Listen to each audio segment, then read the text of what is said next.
Good morning, good morning, good morning. This is your Monday 7:07, and today we're doing a motivational talk, all right? So forgive me, I just have something in my spirit I want to share. That I was talking to my sons the other day. So we dropped at Baricho Road and we were just walking along Baricho Road going to get a matatu.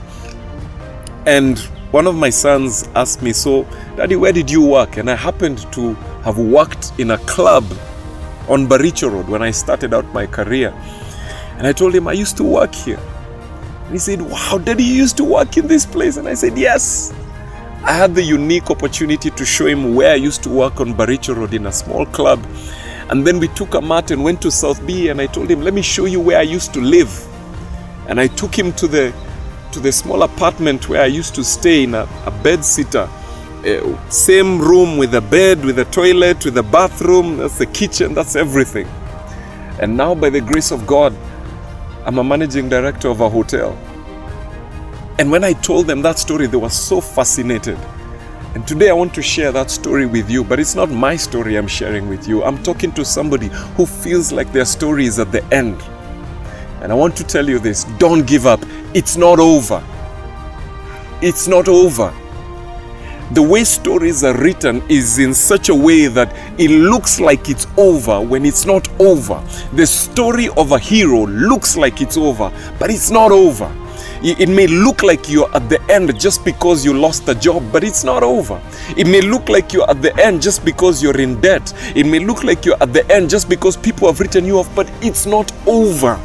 Okay? There's somebody on the other end of your sacrifice that's waiting for you to finish writing that book. Your life is like a book, but if you give up now, you're giving up at chapter 2. Nobody's gonna buy that book. I want you to flash forward and see those children that are not yet born asking you. I want you to close your eyes right now and see those children that are not yet born asking you, "Daddy, tell us the story." There's a child asking, "Daddy, tell us the story of how you picked yourself up when you got fired." There's a daughter that wants to hear, "Daddy, tell us the story of how you waited for our mother." There is a wife that is waiting who is going to ask you to tell her, tell me, baby, tell me that story again. She's going to be asking when she's lying on your chest, "Tell me that story again of how you waited for me." Yesterday I was talking to somebody who was preparing to get married, and his fiancée left him, and he's feeling so broken, he's feeling so hurt.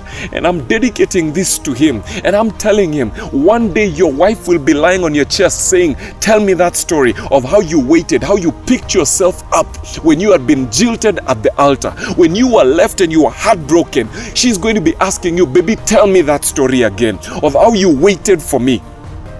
There is a husband who's going to be asking his wife, "Tell me that story again. Tell me the story of how you ignored all the sugar daddies when all your girlfriends were going for sponsors, but you chose to go to that simple school, live in that simple house, and stay in that simple job because you did not want to sacrifice your body for a sponsor." Somebody someday is going to need that story.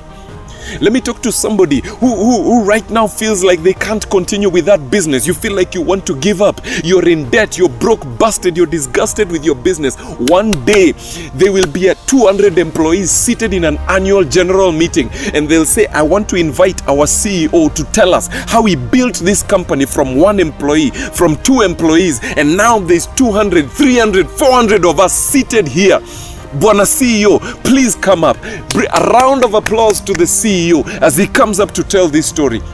Your giving up right now will deny us that story. Don't give up. It's not over. If you don't believe it, believe me, because I can see you there. I can see you there. I want you to hang on my faith because I can see you there. And if you give up right now, then we will never see what you can become. So do me one favor, stop listening to the people around you, because people around you are basing their assessment of you on the past. When we judge people, we look at where they are now going back, and we base our assessment on where they've been. But only you can see what's in your head. You can see where you're going. You can see your future. Nobody else can see it. So don't expect them to make decisions based on your future, because only you can see it.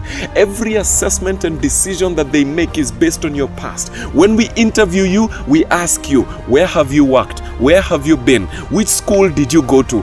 We look at your past, but only you can see what's in your head. And what's in your head is in the future. So you are a one-man or one-woman cheering squad, and guess what? That's all you need. That's all you need. So you make decisions based on the future that you can see in your head. And according to what you can see in your head, it's not over. All right? So whatever it is they told you, it's not over. If the doctor performing that operation on you is not a pathologist, it's not over. If the operation the doctor is intending to perform on you is not a post-mortem, then it's not over. Your story does not end until you win. So if you've not won, then your book is not over. Your story is not over. Stop writing a conclusion when God only put a comma. This is just a comma, not a period. Get up, fight one more day, start one more time, and write that story so that we can ask you for that story in 20 years to come. All right? So get up, start again in this new week, attack this new week, and get ready for your future. This is your Monday 707. Thank you for listening in. I hope this picks you up. Have a fantastic week. See you next week.